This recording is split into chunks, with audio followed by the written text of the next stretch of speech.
Pai nosso, que estais no céu, santificado seja o vosso nome.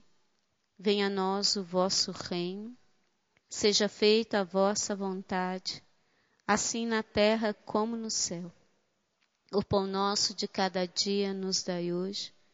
Perdoai as nossas ofensas, assim como nós perdoamos a quem nos tem ofendido. E não nos deixeis cair em tentação, mas livrai-nos do mal. Amém. Em nome do Pai, do Filho, do Espírito Santo. Amém. Mais uma vez eu preciso começar pedindo perdão, porque eu não consegui postar nada. Nem da semana passada e nem essa semana. Mas a Ritinha postou o vídeo, né, Ritinha? Olha que lindo. Tá lá. A semana realmente tem sido bem tumultuada em função das novas mudanças, em função das reuniões, em função da minha nova função no conselho. Hoje foi um dia inteiro de reunião, manhã inteira, reunião do conselho. Não é justificativa, mas eu não tenho conseguido. Me perdoe. Mas nós vamos fechar o nosso curso bem. Até semana que vem vai estar tudo em dia. Semana que vem é a nossa última aula. E já está dando saudade. É a última aula. Pense, a última aula. Semana que vem. Não foi uma experiência boa? A gente tem que preparar uma convivência de final de curso. Cadê o João, Mariano? Semana passada nós falamos, então, dos perigos de uma institucionalização. Só para recordar e introduzir o tema de hoje. O carisma pode cair numa ritualização, ou seja, nós queremos, à medida que o carisma vai sendo conhecido, à medida em que o tempo vai mudando, a gente querer viver na realidade de hoje aquilo que foi a realidade do início. E julgar como autêntico somente aquelas experiências dos inícios. Esse é um perigo que nós não podemos correr. Mesmo a gente que diz assim, o melhor tempo da minha vocação foi o noviciado. Cuidado. Você não está atualizando a experiência que lhe foi dada de um chamado. Tem alguma coisa errada. Isso é importante. O meu tempo de hoje, ele precisa ser melhor de quando eu comecei.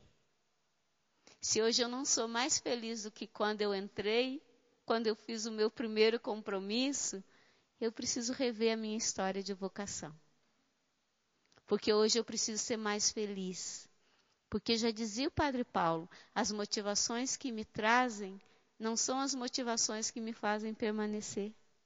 Não é verdade? E a experiência de conhecer o carisma, fazer a experiência, nos faz amá-lo cada vez mais. Então isso é importante. Depois eu não posso cair no perigo de uma imitação redutiva do carisma. Ou seja, naquele afã de reforçar a instituição, eu trazer para dentro dela realidades que não dizem da instituição. Não é? Eu trazer para a Canção Nova aquilo que não é da inspiração do carisma. Não que eu vou desprezar a contribuição dos outros carismas, mas existe uma espiritualidade própria da Canção Nova. Não posso querer viver na Canção Nova a espiritualidade do Carmelo. Por mais que eu ame o Carmelo, por mais que eu ame Santa Teresinha, por mais que eu ame João da Cruz, por mais que eu ame Edith Stein. Teresa d'Ávila, então. A minha espiritualidade é a espiritualidade do carisma Canção Nova. É a espiritualidade da santificação de cada ação, de cada atitude, que nasce dessa experiência de, em cada situação que eu vivo, encontrar Jesus e deixar-me ser encontrada por Ele. O terceiro perigo é uma ampliação da visão do carisma, que nós também corremos o risco. A Canção Nova é uma resposta para o tempo de hoje? Mas ela não é a única resposta. A Canção Nova é instrumento de salvação que um instrumento que faz a salvação de Jesus chegar até muitas pessoas? Um instrumento eficaz? Sim. Mas não é ela que vai salvar o mundo todo. E não é ela quem salva é Jesus. Ela é instrumento. Ela é pequena. Ela não é a única fonte carismática da igreja. A igreja é um grande jardim que possui os mais variados tipos de flores. Entre uma dessas flores está a Canção Nova.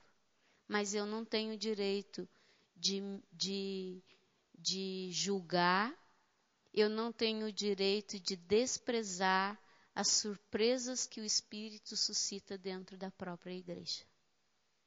Não é verdade? Senão estaria reduzindo a própria ação do Espírito Santo. Nós não somos possuidores do Espírito. É o Espírito que nos possui. Mas nós não o possuímos. Ele é que nos possui. E o quarto perigo é uma neutralização do carisma. Quando aquela instituição, ela quer se colocar à frente da própria instituição que nos dá origem, a igreja. Porque a igreja é lenta em algumas situações. Ela é lenta porque ela é de propósito? Não, o Espírito guia a igreja. A igreja é prudente. A igreja, ela é guiada pelo Espírito. E existe naqueles que foram eleitos por Deus uma graça de estado que a gente precisa respeitar. Assim como na Canção Nova existe uma graça de estado do fundador, do vice-presidente, do secretário-geral, do formador da minha casa, do administrador daquela missão, do responsável de missão. O princípio da autoridade e submissão, não é? Então, eu não posso diminuir a dimensão profética do carisma por uma visão errônea ou até contrária àquilo que é a realidade eclesial. Um carisma não existe fora da igreja. Ele existe e ele é fecundo dentro da realidade de igreja. Por isso que a gente volta naquela questão. Uma das características essenciais do carisma de fundação é a sua eclesialidade, ser igreja.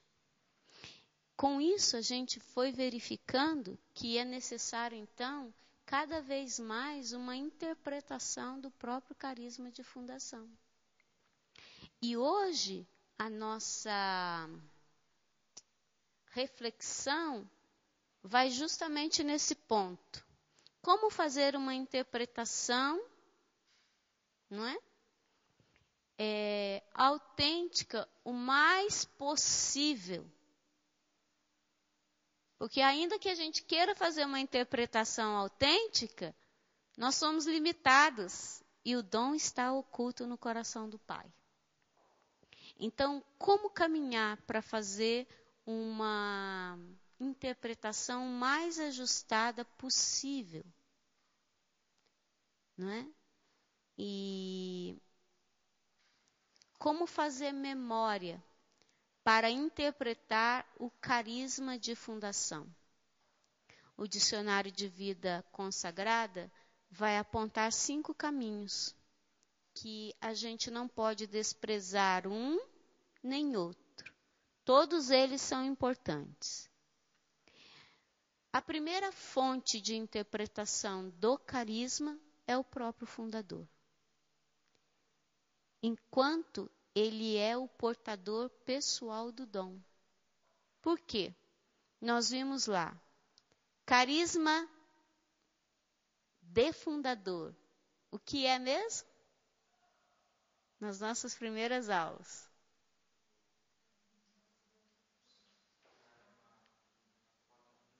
Isso.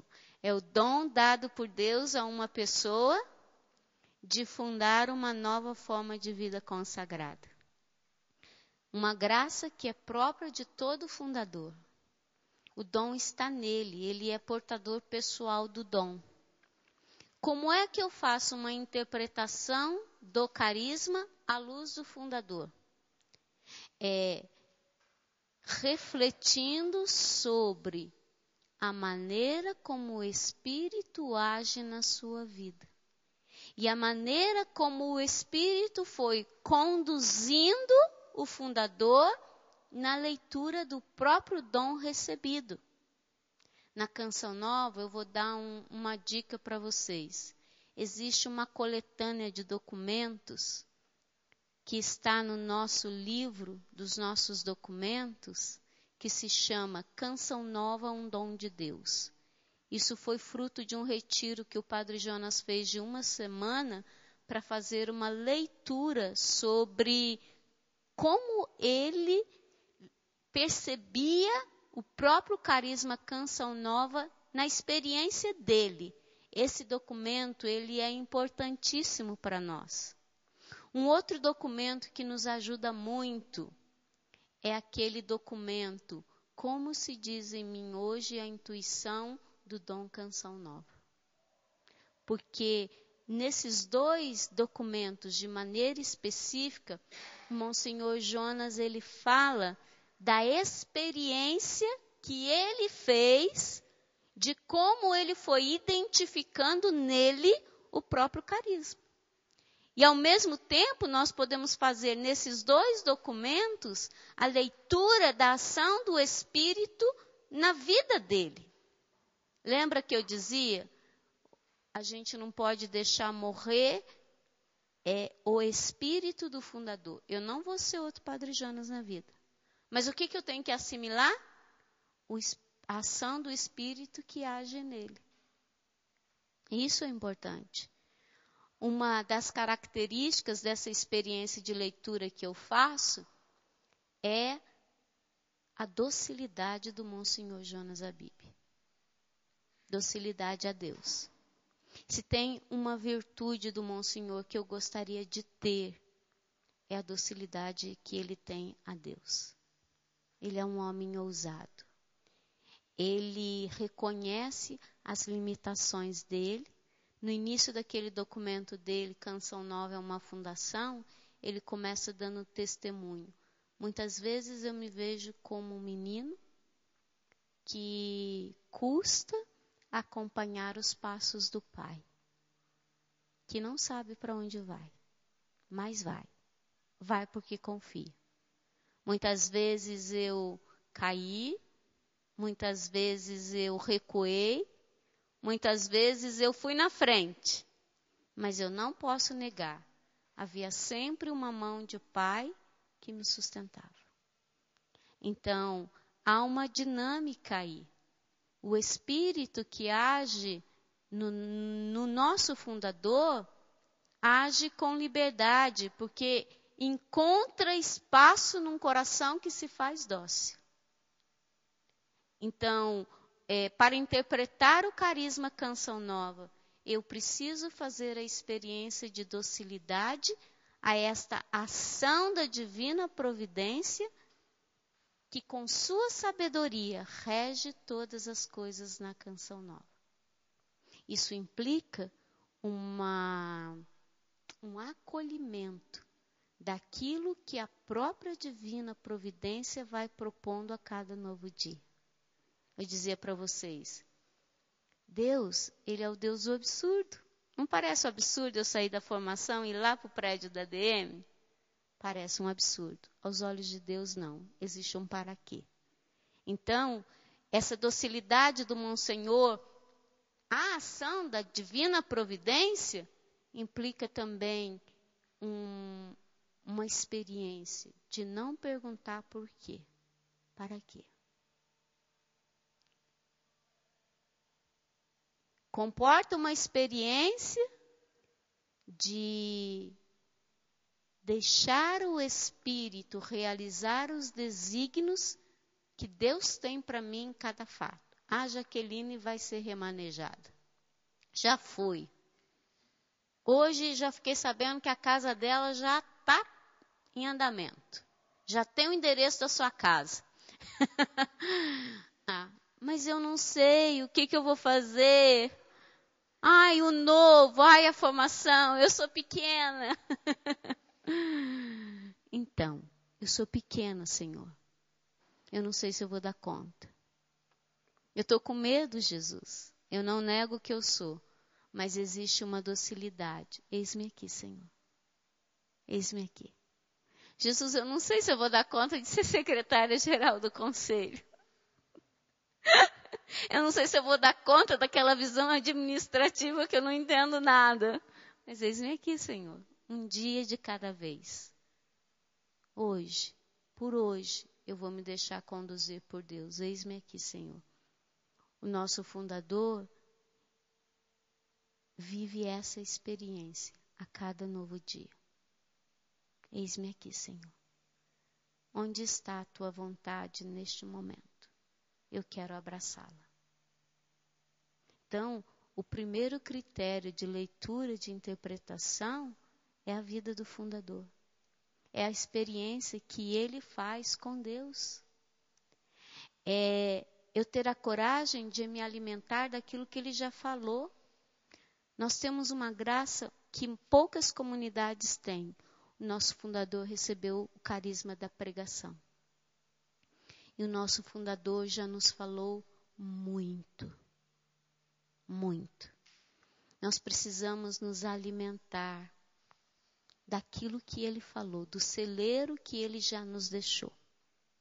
O nosso fundador já escreveu muito. E para vocês eu vou dar notícia de primeira mão. Amanhã nós vamos receber o segundo livro dos nossos documentos. Ai, que lindo! O filho nasceu. Pense que graça! Parece coincidência, mas não é. Amanhã faz 1 ano da morte do seu Laquanete. No aniversário da morte do seu Laquanete vai acontecer a posse do novo conselho. No aniversário da morte do seu Laquanete, nós vamos receber os nossos documentos, segundo volume. É coincidência? Não, não existe coincidência na nossa vida.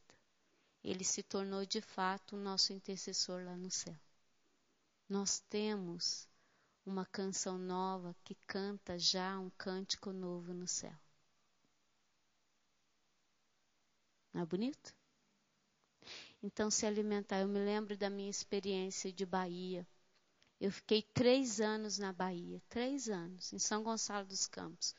Todos os dias, durante os 3 anos que eu fiquei lá, eu ouvia uma fita cassete do Monsenhor Jonas Abib. Hoje eu não tenho mais tempo de ouvir como eu ouvia antes. Mas nós precisamos nos habituarmos a isso. Será que você tem ouvido o seu fundador? Existe um celeiro à disposição. Os livros do Monsenhor são frutos daquilo que ele já falou. Eu tenho lido. O que ele escreveu sobre a canção nova? Porque quando ele escreve, quando ele fala, ele deixa nas entrelinhas aquilo que ele não conseguiu dizer, mas que o Espírito me faz conhecer. Durante muito tempo eu me perguntava assim, Senhor, como eu posso ler melhor os escritos do Monsenhor? E Deus me deu uma pedagogia. Em cada escrito, em cada fala, há uma profecia. Qual é a profecia deste documento, desta fala do meu fundador? Qual é o contexto histórico que ele falou isso, que ele falou aquilo, que ele escreveu isso, que ele escreveu aquilo? Onde estão os sentimentos do fundador naquilo que ele falou, naquilo que ele escreveu? Porque isso me aproxima do coração dele. Quando eu sinto o coração dele, eu sinto melhor a vocação que ele recebeu. O que ele não falou, mas que eu preciso conhecer. Parece difícil. Mas hoje, por exemplo, isso se tornou um hábito. O Padre Jonas fala uma frase, aquilo dentro de mim fica ruminando. De todos os documentos que eu li, trabalhei na confecção desse segundo volume dos nossos documentos, existe uma frase que ela se tornou o lema da minha função como secretária-geral da Canção Nova. Na Canção Nova ninguém é bom sozinho. Na Canção Nova eu preciso de todos. Faz toda uma diferença, não é?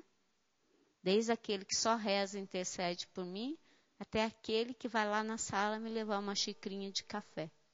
Porque eu vi que eu fiquei sentada a tarde inteira em reunião e que eu não tive tempo de levantar nem para ir no banheiro. Mas chegou lá com a xicrinha de café, toma alguma coisa. É essa experiência. E aí a gente vai sendo visitado por Deus e sendo encontrado por Ele. E ao mesmo tempo encontrando nas mais diversas situações do nosso dia a dia. A segunda fonte de interpretação do carisma são os discípulos que começaram com o fundador. Aqueles que permaneceram ao lado do fundador desde o início. E aqui eu preciso dizer o respeito que nós temos que ter pelas pessoas que começaram. Ah, mas fulano é tão velho de comunidade e hoje não dá testemunho. Eu penso que antes de julgar, a gente precisa ir pelo positivo. Aquela pessoa tem perseverado tantos anos. Por quantos sofrimentos ela passou. Hoje nós temos uma estrutura de formação que no início eles não tinham. Hoje nós temos uma estrutura de providência mesmo, que no início eles não tiveram. Nós não sabemos por que caminhos Deus e por que experiências de dor, de sofrimento eles passaram para que nós chegássemos depois deles. Porque o meu sim, o seu sim, está alicerçado no sim daqueles que nos precederam. E as vocações que vão chegar, elas precisam do nosso sim de hoje. Nós estamos precedendo a vocação daqueles que haverão de chegar. E talvez lá na frente, alguém que chegue, me olhe e diz, tanto tempo de comunidade e não dá testemunho. Cuidado, porque eu posso julgar e cair 2 vezes pior. Então, se eu não posso falar o bem, então que eu assumo o compromisso de rezar. Se eu não posso falar o bem, vamos respeitar pelo menos a história. Porque dessa história, todos nós nos alimentamos dela. E mesmo que a pessoa hoje seja infiel, quando ela veio, ela teve a coragem de dizer o sim. Só por isso, ela já merece o respeito. E por ter permanecido, ela merece o respeito. Lembrando que amanhã eu vou estar naquela posição. Então, quando a gente se põe no lugar, a gente aprende a ver muita coisa diferente. Como eu dizia quando eu comecei a falar de carisma de instituição. É fácil a gente julgar as estruturas, mas qual é a contribuição que eu tenho dado para que a estrutura se torne verdadeiramente uma estrutura carismática? Não é verdade? Se coloque no lugar, isso ajuda muito a gente a fazer cair muitos julgamentos. Então, os discípulos, as primeiras pessoas, nesse levantamento e mapeamento dos membros que elegeram um novo conselho, nós detectamos, existem 16 anciãos nessa comunidade. Só 16. Só 16. Daqueles que têm 20 anos de comunidade, até os 31, os 30, né? 31, nós já temos 31 anos de vida? Sei lá. 16. Opa, não vamos perder mais ninguém? Senão a gente pode perder a memória da nossa história. Vamos cuidar desses irmãos? Um dia também eu vou envelhecer. Quem vai cuidar de mim? Fabrício é tão novo. Quem vai cuidar de você amanhã, será, hein? Se hoje você não cuidar daqueles que Deus está lhe dando, talvez amanhã você também acabe sozinho. Então isso é importante. A comunidade, ela é fonte de interpretação do carisma. A comunidade que é constituída do seu fundador e dos discípulos, daqueles que vão dando o seu sim a cada dia. Ela também é fonte de interpretação do carisma. É claro que o discernimento do que é o carisma está nas mãos do fundador. É ele que tem o dom na sua globalidade, na sua totalidade, foi dado a ele. Mas a comunidade faz vibrar nele o que é o dom. Eu me lembro uma experiência para a gente trazer e que é importante para nós. Quem introduziu o terço da misericórdia às 3 horas da tarde se chama Graça Melro. Não é Graça? Está na memória. Ela fez história. Hoje todo mundo reza o terço da misericórdia, às 3 horas. Mas quem trouxe o terço e começou a rezar na rádio Canção Nova ainda foi a Graça Melro. E a comunidade foi rezando. Depois, houve uma Eliana Sá que fez uma experiência com a Divina Misericórdia. E foi semeando essa experiência da Divina Misericórdia nas pessoas. Outras pessoas em lugares diferentes, como a Eliana Sá, foi vivendo a experiência com a Divina Misericórdia. Era de Deus? É. O fundador pôde reconhecer e proclamar. A Canção Nova é casa da Divina Misericórdia. Entramos no novo tempo. Entramos no tempo da Divina Misericórdia. A Canção Nova é casa da misericórdia. A Canção Nova é casa do sacrifício. Porque misericórdia, na etimologia da palavra no hebraico, significa entranhas. Entranhas. Deus que nos quer entranhados nele. Deus que quer manifestar a sua glória por esse amor de compaixão de um povo que não tem quem seja por ele. E aí ele oficializa. A Canção Nova é o santuário da Divina Misericórdia. Canção Nova no seu espaço físico? Sim, mas antes de ser espaço físico, a Canção Nova sou eu e você. Então eu sou o santuário da Divina Misericórdia. E nós não teríamos chegado a essa leitura se a Graça Melro não tivesse introduzido o terço da misericórdia. Se não tivesse a abertura de um coração que fez a experiência de se deixar ser atingido pelos raios da Divina Misericórdia. Então a comunidade que é composta pelo fundador e pelos discípulos, na sua vivência, ela pode contribuir ao fundador de fazer o discernimento. Isso é o carisma. Nós vamos viver como Santa Faustina? Não. Mas a experiência de misericórdia que o nosso carisma é chamado a fazer vai nessa linha. Eu preciso ser expressão dessa misericórdia para aqueles que não têm quem seja por eles, para aqueles que estão perdidos. E assim, Deus vai manifestar no nosso meio a sua glória. Então, a comunidade composta do seu fundador e dos seus discípulos, naquilo que ela vive, ela também é instrumento de interpretação do carisma. O quarto ponto é a hierarquia. A hierarquia que, exercendo esse serviço, autentica, acolhe, defende e zela por esse dom precioso do Espírito. Um carisma de fundação, ele passa pelos mesmos caminhos da Igreja de Jesus Cristo.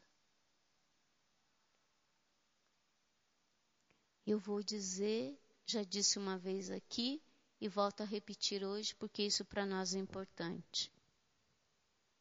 O que divide é diabólico. Que todos sejam um, para que o mundo creia. Que todos sejam um, para que o mundo creia.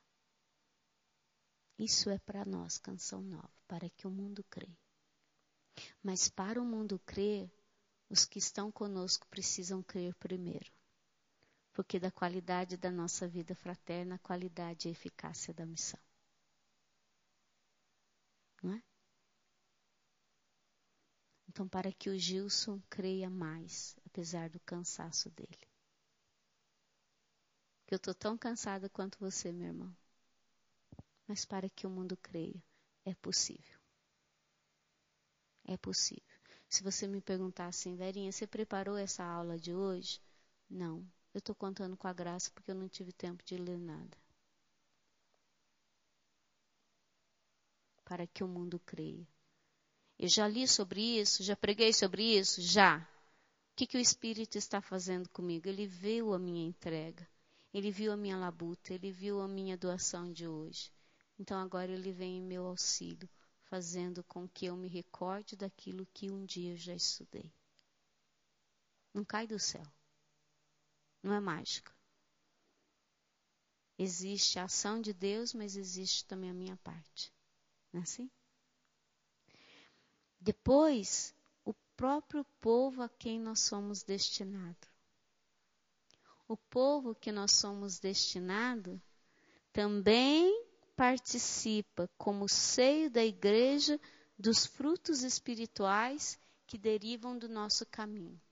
E aí a gente vai vendo o fruto da nossa evangelização, os testemunhos que a gente precisa dar atenção, as queixas que a gente recebe que a gente precisa dar atenção, porque o povo também vai sinalizando.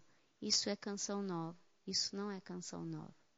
Isso produz frutos de conversão, isso gera encontro pessoal com Cristo. Isso não gera encontro. Então, da mesma forma que a gente precisa estar atento aos frutos do trabalho evangelizador e da missão que nós realizamos no povo a quem nós somos destinados, nós precisamos dar atenção para as queixas desse mesmo povo. Porque esse povo cristão também é fator de interpretação da experiência do carisma que nós recebemos. E às vezes o povo vive com muito mais radicalidade aquilo que a gente diz, anuncia, comunica pela TV, pelo rádio. Não é assim?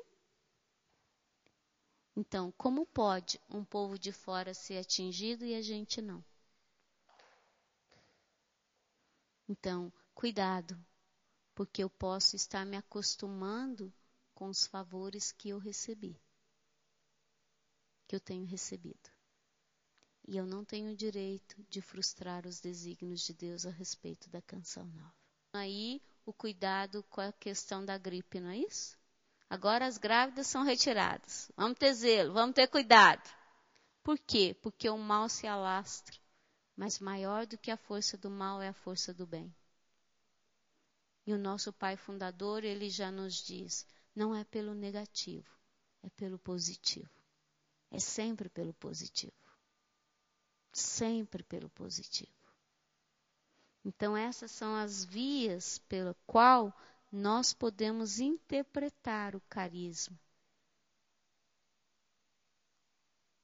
que é condição importante para que a gente não caia naqueles perigos da institucionalização. Carisma e instituição têm origem divina. Carisma e instituição têm origem divina. Sem a instituição, o carisma não se perpetua. Sem o carisma, a instituição se perde. Acho que por hoje chega, né? Já dá para a gente pensar bastante. Glória ao Pai, ao Filho e ao Espírito Santo, como era no princípio, agora e sempre. Amém.